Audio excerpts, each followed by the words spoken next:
Olá, caro ouvinte. Seja muito bem-vindo. Sou Gustavo Leal, aluno de Teoria e História do Urbanismo do primeiro semestre de 2020, ministrado pelo professor Diego Ramos, do curso de Arquitetura e Urbanismo da Unila Salle, Rio de Janeiro. Neste podcast, vou falar um pouco sobre as cidades europeias da Idade Média, tratadas no capítulo 7 do livro História da Cidade, de Leonardo Benévolo. Este trabalho foi realizado em conjunto com Arthur Malha, Giovanna Parrini, Gutierre Barbosa, João Pedro Coutinho, Lídia Marujo e Pedro Henrique Almeida. Bom, queira, portanto, sentar-se confortavelmente para darmos início à nossa jornada.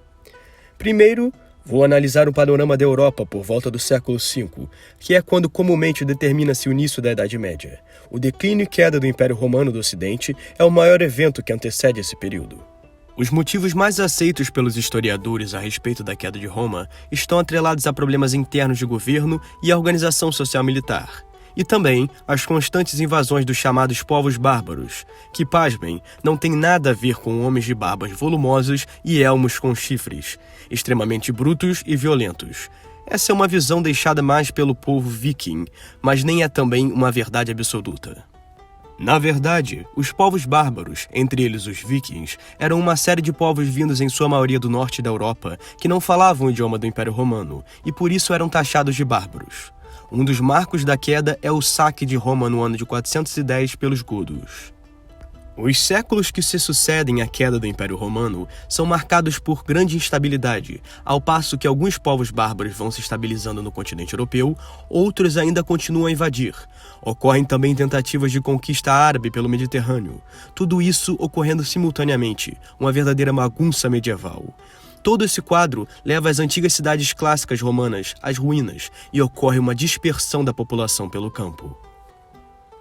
Ora, meu caro ouvinte, neste sentido, nascem novas relações políticas e de trabalho no campo, que refletem uma nova organização social. As terras para plantio se tornam o bem mais precioso. Afinal, a agricultura junto com a pecuária são as bases da sociedade nesse período, fornecendo o autossustento. É necessário, portanto, a adoção de uma organização para proteger as terras a todo custo. Nasce assim um modelo já bem conhecido por todos, mas muito provavelmente perdido nas suas memórias da época de escola, o feudalismo. Nesse sistema, o poder é descentralizado e dividido em pequenas formações camponesas. Cada uma delas tem o seu senhor feudal, que é dono das terras e as empresta aos camponeses para produzirem seu sustento, gerando assim a famosa relação de suzerania e vassalagem. O feudo, como passam a se chamar os campos, tem uma organização física que reflete a social. No centro, há o castelo, ou a casa do senhor feudal, que abriga o senhor feudal, obviamente, e a sua corte. Por várias vezes o clero também. No entorno do castelo ficam as casas dos camponeses e as terras para plantio. E também as chamadas terras comunais, que eram bosques e pântanos onde se praticava o extrativismo em forma de coleta de recursos vegetais e caça. É interessante perceber como já nesse período existia a tendência de as classes mais ricas se localizarem nos centros, enquanto os mais pobres eram alocados nos arredores desses centros. Organização que se tornará o padrão europeu no período da Revolução Industrial, séculos à frente. Com o passar dos séculos, a situação na Europa vai se acalmando. As invasões bárbaras se extinguem, ocorre um aumento significativo da população e uma série de evoluções no campo da agricultura, como o sistema de rotação trienal, novas formas de utilizar bois e cavalos no plantio e o uso de moinhos de água, possibilitam um enorme aumento na produção agrícola. Esses eventos ocorrem por volta dos séculos X e XI. Com isso, meus queridos ouvintes, o comércio então começa a ressurgir com intensidade na Europa para vender o agora excedente da produção agrícola. Já não eram mais necessárias tantas pessoas para trabalhar na agropecuária. Então, as profissões de artesãos manufatureiros e mercadores foram aumentando com o tempo. É aí que percebemos o nascimento de uma nova classe social em ascensão, a chamada burguesia, composta majoritariamente por comerciantes que passam a fazer fortuna do comércio entre os feudos e reinos. Com a revitalização e expansão do comércio, as cidades voltam a ter importância na Europa. Alguns feudos sofrem um intenso aumento populacional e passam a ter a configuração de cidade. Mas a maioria das novas cidades da Idade Média é proveniente dos famosos burgos, que foram centros urbanos formados pela massa trabalhadora de artesãos e mercadores. Esses burgos operavam independentemente da ordem feudal e possuíam seus próprios sistemas administrativos.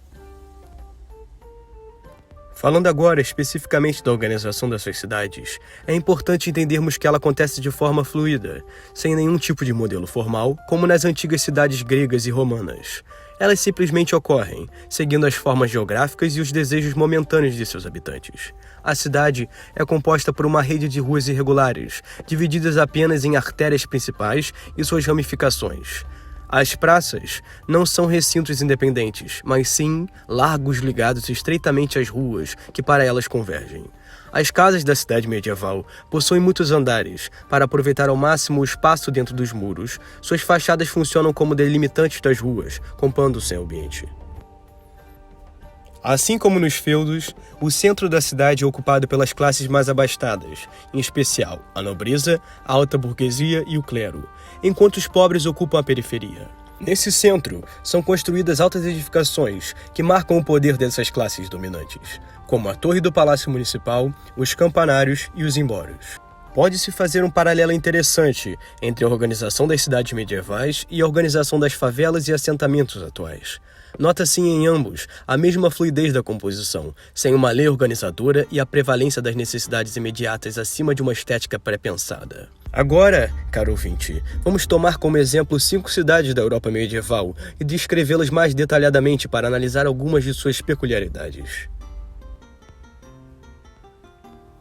Veneza. Primeiro, vamos explorar a bela cidade italiana de Veneza.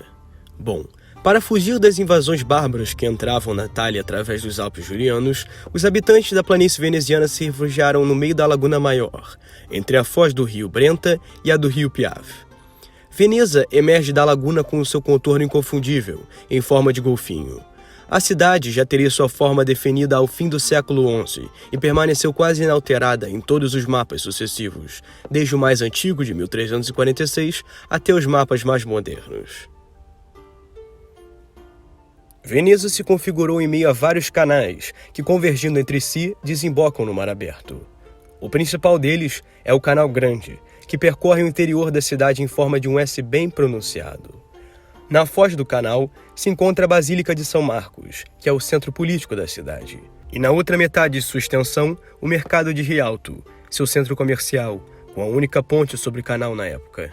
Os dois centros estão próximos um do outro, configurando o núcleo mais antigo e mais denso de Veneza.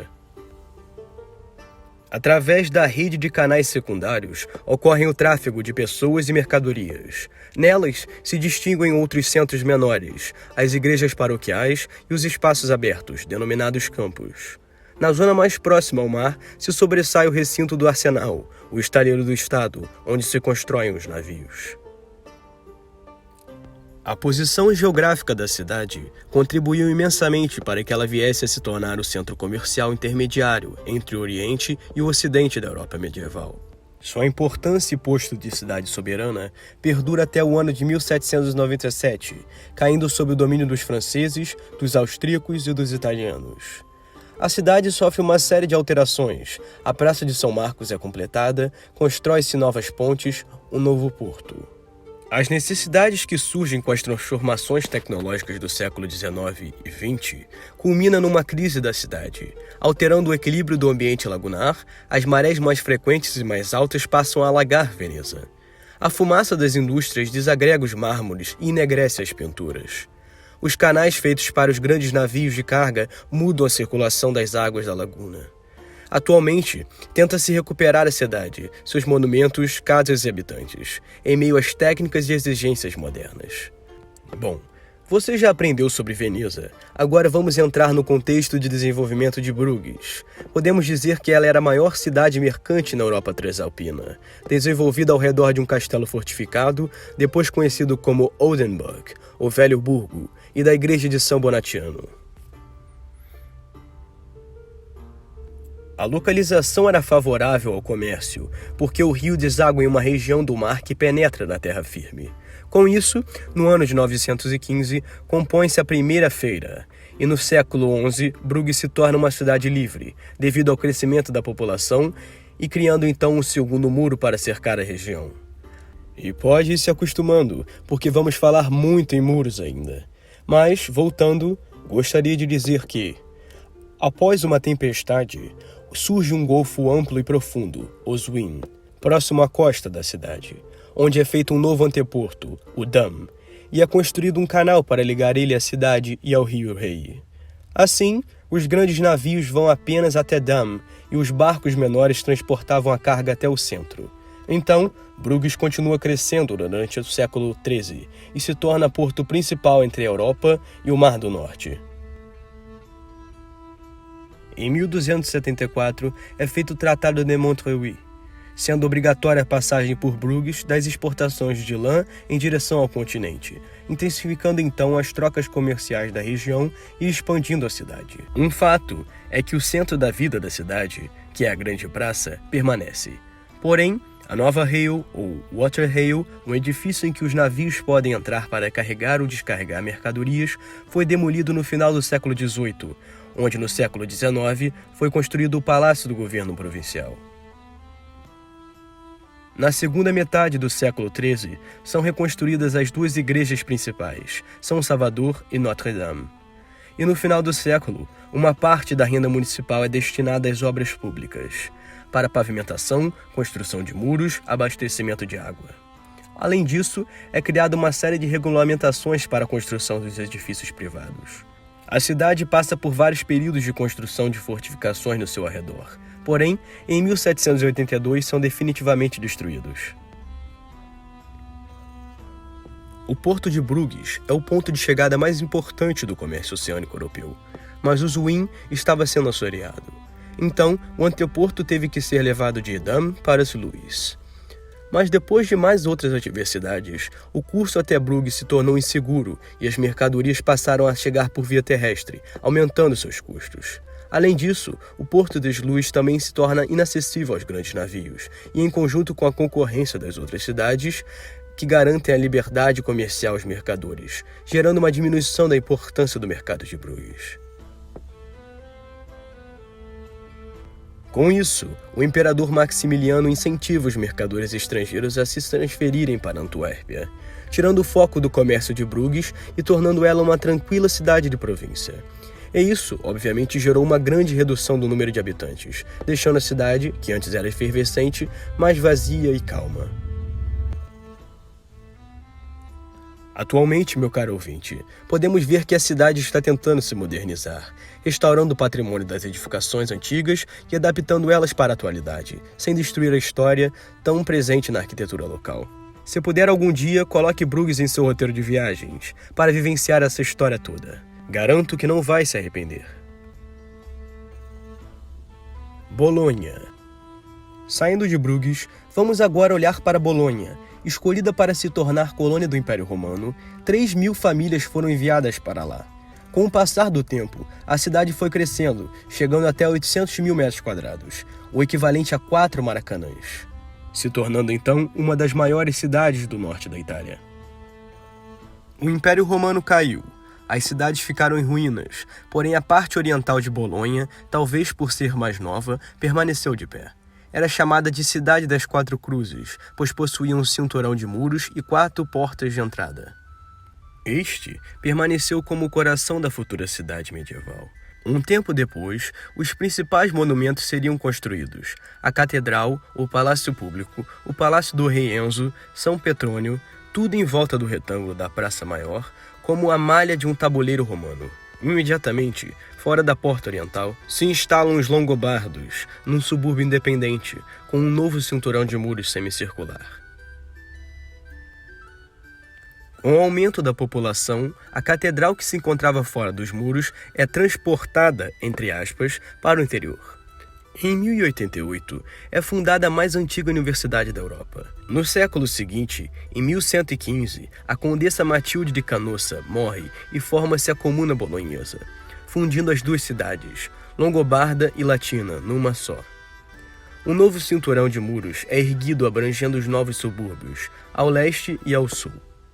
Com a cidade crescendo e se desenvolvendo no século seguinte, a comuna finca sua sede definitiva no centro da cidade. Um novo palácio é construído, que em meados do século XIII, onde o rei Enzo seria aprisionado.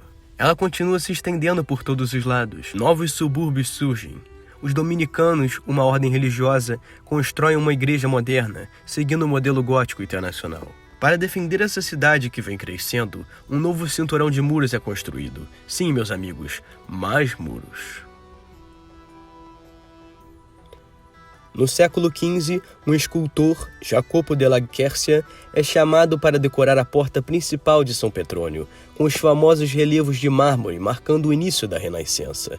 Uma família se destaca no poder, os Bentivoglio, que não modificam a cidade. O palácio dessa família, que foi construído por arquitetos florentinos, foi totalmente destruído após Júlio II reconquistar a cidade. No final deste século, essa região já possuía mais de 50 mil habitantes. Sua forma definitiva não mudaria até a Itália ser unificada. O desenho desta cidade copia o modelo romano, com o decumanus máximos, via sentido leste-oeste, que no caso é a Via Emília.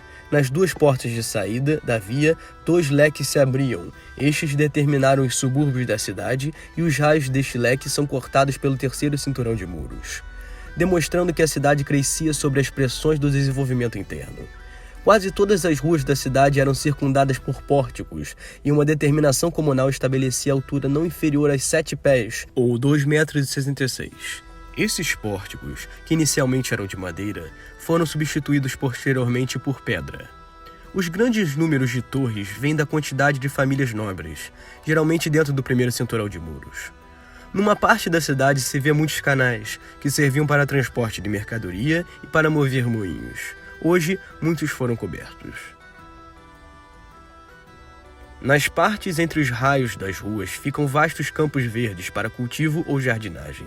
Mas com o crescimento da cidade, muitos deles foram sumindo. Ao redor dos muros, entre o terceiro e o segundo cinturão, os conjuntos residenciais eram enormes. Existia uma linha de casas enfileiradas com alturas entre 3,80 a 6 metros.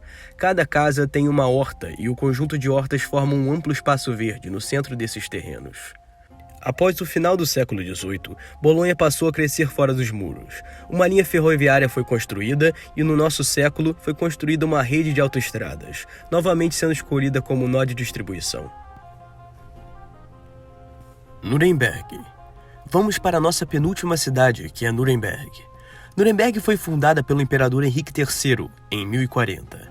O local escolhido é um vale percorrido pelo rio Pegnitz e dominado por um morro onde foi construído um castelo. O primeiro núcleo habitado surge entre o morro e o rio, concentrado ao redor do mercado que a partir de então permanece o centro principal da vida da cidade. No século XII, Frederico I funda outro núcleo na margem oposta do rio, que tem o nome em função da igreja de São Lourenço, Lorenzerstadt. Os dois núcleos possuem cada um sua muralha. Porém, em 1320, as muralhas são ligadas formando o conjunto unitário de Altstadt, a Cidade Velha. Na segunda metade do século XIV, as muralhas sofrem mais uma alteração, sendo ampliadas para incluir os subúrbios que se formam a sul e a leste na parte mais plana. Essa é uma das obras militares mais elaboradas da Baixa Idade Média. Compreende 2 muralhas paralelas, reforçadas por uma série de torres e um amplo fosso externo. Foi com essa obra que a cidade alcançou sua extensão máxima, 160 hectares, ou 160 campos de futebol. Em 1348, o centro cívico passa a ser reconstruído. Os casebres do núcleo mais antigo da Altstadt são derrubados para dar lugar à nova Praça do Mercado. Nesse mesmo período, foram construídas a igreja de Santa Maria, também na Praça do Mercado, no ano de 1355. Um simples vão quadrado, coberto por 9 abóbadas em cruzaria de igual altura e por um teto alto de madeira e a célebre fonte na Praça do Mercado. Foi no final da Idade Média e na Renascença que Nuremberg se tornou um dos centros mais ricos da Alemanha, com a passagem obrigatória do comércio terrestre entre a Baviera e os desfiladeiros alpinos. Nesse período, o governo da cidade é controlado pelas grandes famílias mercantes e, mais tarde, pelos banqueiros. As artes e a vida cultural em Nuremberg se destacam nesse momento. É lá o laboratório dos principais escultores, Veit Stoys e a família dos Vischer, e dos principais pintores alemães, como o grande Albrecht Dürer. Mais tarde, Nuremberg torna-se um dos principais centros da ourivesaria, da arte editorial e da cartografia. Nuremberg permanece como a capital de um pequeno principado independente até depois das guerras religiosas, e só mais tarde é agregada ao Reino da Baviera. A partir do século XIX e XX, a boa posição da cidade favorece um desenvolvimento mais evidente, onde a pequena cidade medieval se torna o centro de uma aglomeração muito extensa. 420 mil habitantes, às vésperas da Segunda Guerra Mundial. O regime nazista organiza em Nuremberg uma grande reunião anual e manda construir um campo adequado, circundado por patamares e escadarias. Durante a guerra, a cidade é desfigurada pelos bombardeiros. Das 125 mil casas, 57 mil são destruídas, 55 mil danificadas e somente 13 mil permanecem intactas. O centro histórico também é destruído.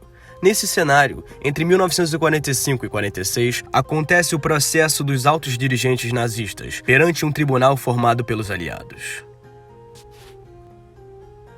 A reconstrução da cidade respeita o melhor possível a arquitetura antiga, porém parte das casas são substituídas por edifícios modernos. Os monumentos, ao contrário, são reconstituídos com minuciosa fidelidade, partindo de levantamentos originais. Florença. Finalmente chegamos à nossa última cidade medieval, Florença. Bom, meus amigos, Florença foi fundada como colônia romana em 59 a.C., sobre as cinzas de um antigo assentamento etrusco que existia às margens do rio Arno, com o nome de Florentia. Inicialmente, a forma da cidade é quadrangular, composta pela malha quadrada de loteamentos, padrão do Império Romano. Porém, com a evolução da cidade e o aumento populacional, a forma se desenvolve e passa a ser retangular. Ocorre também a retificação do traçado da Via Cásia e mais pontes são construídas sobre o rio Arno. Com a queda do Império Romano e as invasões bárbaras, os bizantinos constroem o primeiro cinturão de muros e, posteriormente, em 774, quando Carlos Magno conquista a região, é construído o segundo cinturão de muros. A partir do momento que Florença torna-se a capital de Toscana no século XI, a cidade acaba ampliando os seus muros, incluindo neles então o importante batistério de São João, ou San Giovanni em italiano. Neste momento, o número da população aumenta bem rápido. Parte dessas pessoas habitavam a cidade murada, mas uma parte significativa habitava o subúrbio, fora das muralhas, do outro lado do rio Arno. Com a morte da Condessa Matilde no século XII, se forma a Comuna Florentina e ergue-se um quarto cinturão de muros que abrange também os subúrbios na outra margem do rio. A maioria das casas nessa época eram altas e estreitas, com grandes torres. Acabavam ocupando grande parte do território, o que limitava o espaço livre para construções de caráter coletivo. Novos cinturões vêm sendo gerados com o desenvolvimento da cidade e com a evolução dos seus sistemas de governo, que se encarregavam de administrar e defender tanto a cidade como seus interesses. Os burgueses de maior riqueza e poder ocupavam os principais cargos, elaboravam leis, criavam tributos, controlavam os impostos para fazer e manter a construção de obras públicas. Embora os nobres detivessem claro protagonismo político e controlassem a maior fatia do poder no século XII, os comerciantes foram os principais responsáveis pelo desenvolvimento da cidade. Com a ascensão dos comerciantes na segunda metade do século, o comércio com países distantes se intensificou e tornou-se uma nova fonte muito mais rica de acumulação de capital. O amplo comércio foi a base da expansão econômica e demográfica da cidade neste período.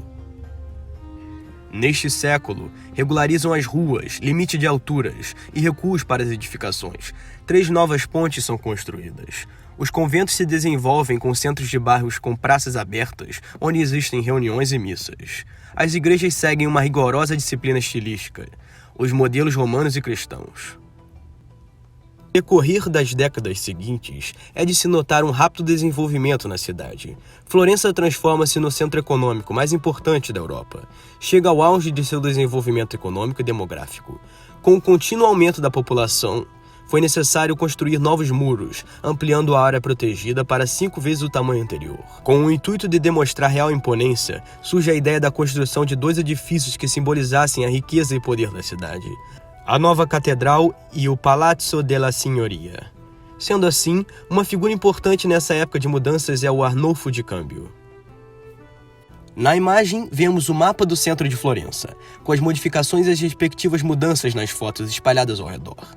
São ela: o Palácio Episcopal, o Batistério de São Giovanni, a Catedral de Santa Maria del Fiore, o Palazzo della Signoria, dentre outras construções também realizadas nesse período. E ao canto, também vemos a figura de Arnolfo de Cambio. Após esse período de grandes evoluções no contexto urbano, a cidade se consolida. Com isso, ocorre a continuidade dos diversos projetos feitos por Arnulfo. Porém, com o surto da peste bubônica na Europa, a população diminuiu consideravelmente, ocasionando uma grande crise econômica. Mesmo assim, a cidade mantém sua importância e no século XVIII a Catedral Fiorentina foi finalizada, representando todo o poder e a riqueza de Florença. A nave central é composta por uma abóbada que segue o modelo gótico francês, apresentando arcos do tipo ogival. Os arcos das naves laterais correspondem à largura da nave central. A cúpula da catedral conta com uma dupla abertura, colocada num largo tambor, e é o elemento arquitetonicamente decisivo na construção. A sua planta octogonal se unem às três ábsides das pequenas capelas, que concentram a área da cabeceira, no qual se forma uma construção independente. No centro de Florença, localiza-se a Piazza della Repubblica, no cruzamento das duas principais vias de comunicação da cidade. Atualmente, esta praça vem a destoar um pouco do contexto em que está inserida, devido a algumas intervenções urbanas feitas nas últimas décadas. O importante Batistério San Giovanni é uma construção estruturalmente uniforme, que foi envolvida no exterior por fachadas ornamentadas, revestidas de mármore com figuras geométricas verdes, com as arcadas, meias colunas e as colunas coríntias, combinando vários modelos da antiguidade em um conjunto que fica harmonioso. É isso, meus caros amigos. Chegamos agora ao fim da nossa jornada pelas cidades da Europa medieval. Espero que tenham conseguido absorver ao máximo desse conteúdo que tentamos sintetizar neste vídeo. Caso tenha alguma dúvida, sugestão ou crítica, não hesitem em deixar aí nos comentários. Peço aos senhores e às senhoras que deixem seus likes e compartilhem o vídeo. Vai ajudar muito na divulgação desse nosso trabalho que, digamos, foi bem árduo.